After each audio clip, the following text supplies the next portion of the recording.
A SIP is a self-invested personal pension. So it basically means it's a pension pot, just like any other pension pot, but the self-invested bit means it's under your control so that you can invest in it what you like. So it's different to a normal pension where you basically have a fund manager, you give them your money every month and they go and invest it under their remit of the risks that you've agreed with. So a self-invested pension is where you are in control of the actual assets in your pension. So the sort of things that you can invest in through a SIP are slightly broader in terms of what you can invest in, because you can invest in specific items. So, for example, you can still invest in funds, just like a normal pension does, so where you have a fund manager and they're saying, right, of this money you've given me, I'm going to invest it in these percentages of different markets.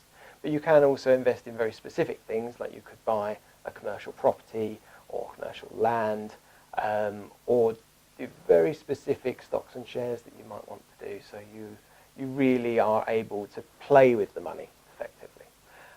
The reasons why you might do that rather than investing in those things like commercial property personally is because it's got some significant tax advantages. So getting money into the pension is just like a standard pension. So if you've got a limited company business, the pension contributions are tax deductible when they're classed as an employer's contribution.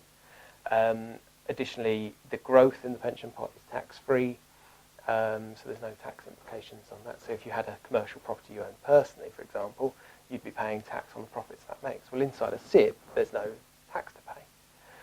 A SIP can only be used for commercial property.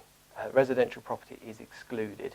In my mind, this is effectively because otherwise the SIP method of investing would aid this overcooking of the residential market. That's how I always think of that.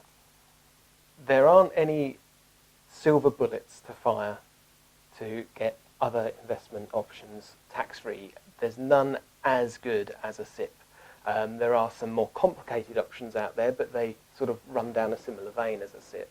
But really, if you're looking at pension investment options, really you need to be balancing what your aims are for the investment, whether it's income or capital led, and then that will give you how you would structure it.